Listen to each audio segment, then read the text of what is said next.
Hey everybody, I'm Rebecca and welcome to my channel where I talk money and legacy.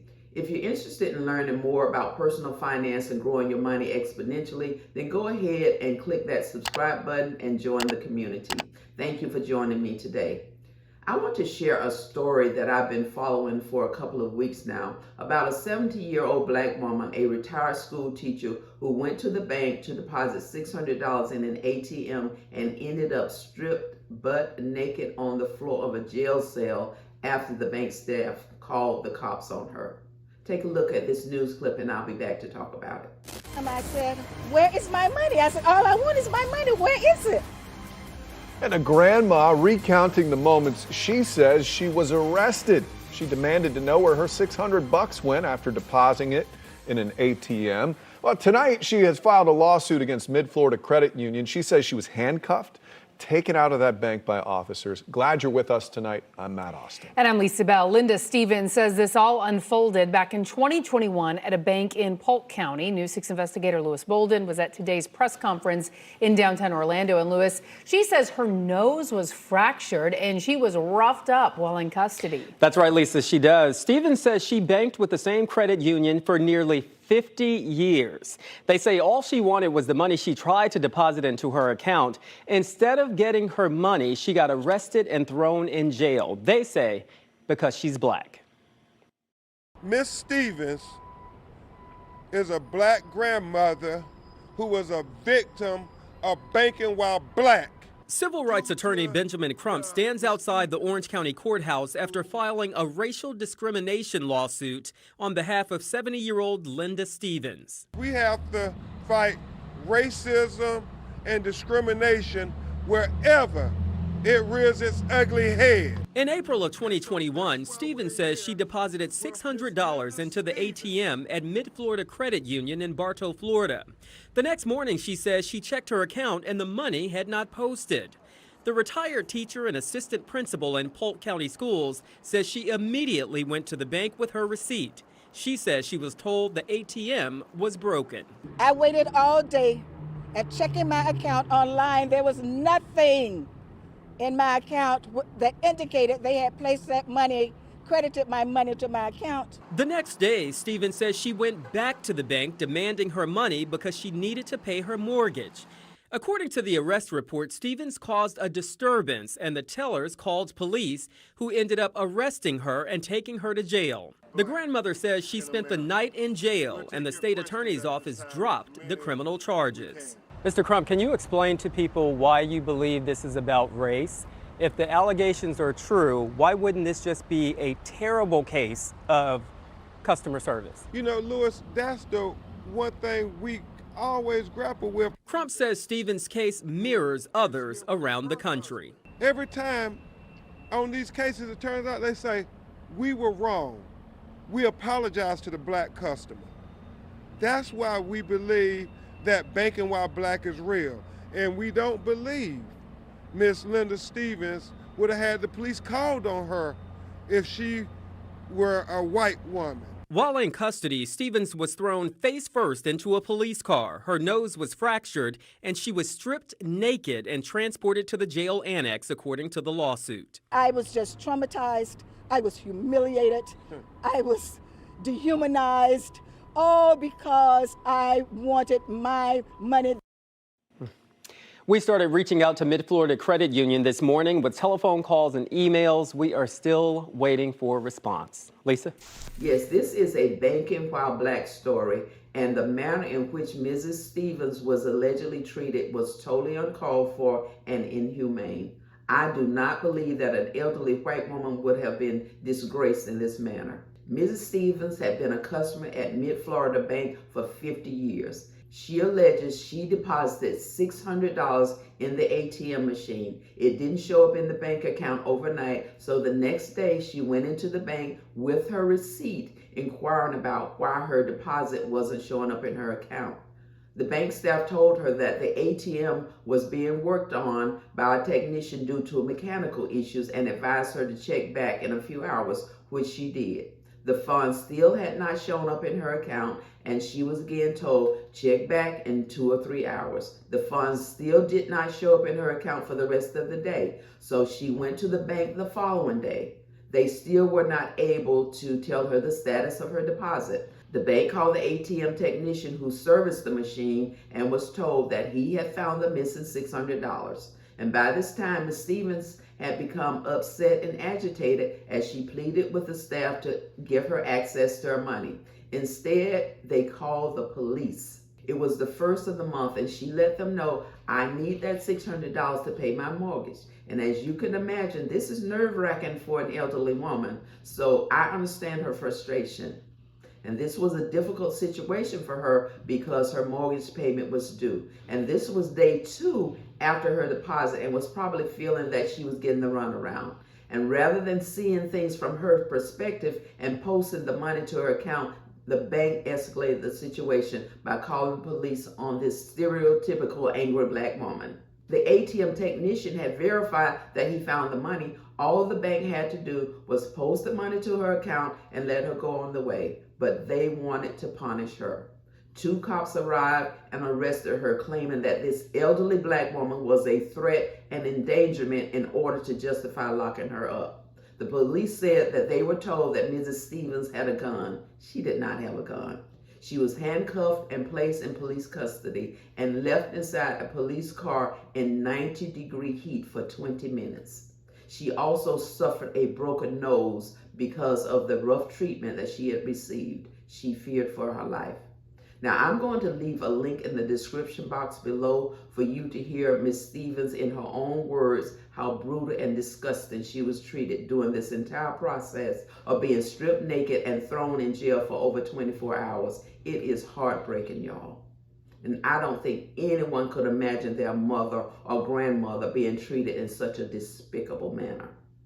And in usual form, the bank would later try to smooth things over with her by admitting their mistake and issuing her an apology. The branch manager gave her a voucher in the amount of $300 for a mortgage payment, which was $600. What a joke. And I'm glad to see black people fighting back against these racial profiling practices. I'm going to be following this case to its conclusion. And I want to bring 2 other banking while black instances to your attention that were settled this past year. And the first is a racial discrimination lawsuit that was brought against Chase Bank by Dr. Malika Mitchell Stewart for refusing to deposit her $16,000 check or open a new account for her. She sat down with a bank specialist to open an account, and this person began interrogating her by asking her age, what does she do for a living, what company she works for, and a bunch of other questions. And the bank staff tells the doctor that the check is probably fraudulent. And the staffer then goes and gets her manager involved, and the doctor is ultimately denied service. Take a look at this video clip. Now to another lawsuit. A local black doctor is now suing the Chase Bank at First Colony branch in Sugar Land after she says she was discriminated against and denied service, all because of the color of her skin. Dr. Malika Mitchell Stewart says she had just finished her residency, and on December 18th, she went to Chase's First Colony Bank here to open an account and deposit a $16,000 signing bonus check from her new job at Valley Oaks Medical Group. Well, according to the lawsuit, staff members here at the bank asked peculiar questions about the validity of Dr. Mitchell Stewart's check and her employment as a doctor. The suit also states, quote, as soon as Dr. Mitchell Stewart showed employees at First Colony branch her check, they immediately treated her like a criminal. Now, Dr. Stewart says bank employees denied her services, saying the check was fraudulent. It was a really unfortunate situation. They took my special moment away. You know, I felt like a criminal. I've never done anything wrong. You know, in order to get a Texas medical license or a medical license at all, you have to have a clean record. You have to go to school for so many years, and they just didn't care. They didn't respect that. They didn't respect my credentials. They didn't respect anything, and I shouldn't have even been asked so many questions about my age, about what I did for a living to open a bank account with Chase. Dr. Mitchell Stewart showed proof of identification. She showed proof that she was a doctor by presenting a business card. She even called employees from her medical group to confirm who she was. Now, I reached out to Chase Bank officials, and this afternoon, a spokesperson for the bank sent me this statement here telling me, quote, "We take this matter very seriously and are investigating the situation. We have reached out to Dr. Mitchell Stewart to better understand what happened and apologize for her experience," end quote. Can you imagine sitting there and being accused of trying to deposit a fraudulent check just based upon a hunch or a feeling? And I'm sure this isn't the first time that this bank has had a customer make a large deposit or open an account with a large check. It's a bank. But the bank staff just could not believe that a black woman could possibly have the means to make a $16,000 deposit without it being a scam of some kind. After the lawsuit was filed, a spokesperson for Chase Bank came out and lied in a written statement saying, "We take customer experience very seriously and we have apologized to Dr. Mitchell Stewart." And when asked about it, the doctor said she hadn't spoken to anyone from the bank. Her lawsuit was for $1 million, asking for a jury trial, including racial bias training so that discriminatory practices like hers doesn't happen again. The case was settled out of court for an undisclosed amount. Racial profiling like this is totally unacceptable, and I'm so glad that Dr. Mitchell Stewart held Chase Bank accountable. One last encounter I want to share is one that happened right here in Atlanta last year to Ryan Coogler, the director of Black Panther. Mr. Coogler was in Georgia working on the production of Wakanda Forever, which is the sequel to Black Panther that starred Chad Boseman, who died of cancer in August of 2020. Mr. Coogler went to Bank of America to withdraw $12,000 in cash. Because the amount was over $10,000, the teller alerted her supervisor, who in turn called the police, suspecting he was robbing the bank. Mr. Coogler wrote on the back of the deposit slip that he wanted the money to be counted discreetly, given that it was a large sum of money. And while he was standing there at the counter waiting to get his money, 2 police officers came in, guns drawn, and detained him. Take a look at this video. Now to a troubling story involving one of America's most successful filmmakers. Ryan Coogler is best known as the director of films like Black Panther and Fruitvale Station. But in January, he found himself being handcuffed at a Bank of America in Atlanta. It turns out he was falsely detained after a teller mistook him for a bank robber. Bank of America has apologized. Mola Lenghi has more. Minutes after passing a note to a bank teller asking her to be discreet over a money withdrawal, filmmaker Ryan Coogler is approached by police. Hey, sir. Hey, man. Do me a favor, man. Come this way. What's going on, man? Both of the officers draw their weapons before placing handcuffs on a surprised Coogler. They were there responding to a possible bank robbery in progress. Coogler was in a Bank of America branch in Atlanta, where he's been filming the sequel to Black Panther. According to the police report, Coogler passed a withdrawal slip to a bank teller with a note written on the back, asking her to be discreet when handing him $12,000 in cash. After being cuffed, Coogler was escorted to a squad car. If you just run my name, you'll understand why you should take me off these cuffs. C-O-O-G-O-E-R, just put it in Google. From the back seat of the squad car, Coogler explains to police he was trying not to call attention to himself in withdrawing such a large amount of cash. If I don't write down on a note how much I went out, and then I don't want it ran through the money counter right there at the desk, the whole bank ends up looking at me. Coogler was uncuffed minutes later. CBS News reached out to Bank of America and didn't hear back. But a spokesperson told Variety, "We deeply regret that this incident occurred. It never should have happened, and we have apologized to Mr. Coogler." Through a rep, Coogler told CBS News this situation should never have happened. However, Bank of America worked with me and addressed it to my satisfaction, and we have moved on. For CBS Mornings, Mola Lenghi. Can you give him the case number? It's unfortunate because I know Ryan Coogler was thinking, if I give her my withdrawal slip, fill out everything, and just on the back say, be discreet because I don't want everybody in the bank see me walking out with $12,000 for my own safety, I feel like he did everything right. He did everything right, and Bank of America says it should not have happened. That's the bottom line. Can you imagine being detained for taking out your own money? I cannot, but sadly it happens. And even if you're a famous director, it can happen to you, and we all know why. Yeah, no doubt about it. Ryan Coogler provided the bank staff with his ID and his debit card. he did nothing wrong. He was thinking that they were in the back somewhere counting his money out, only to be met by 2 police officers handcuffed and detained in a squad car.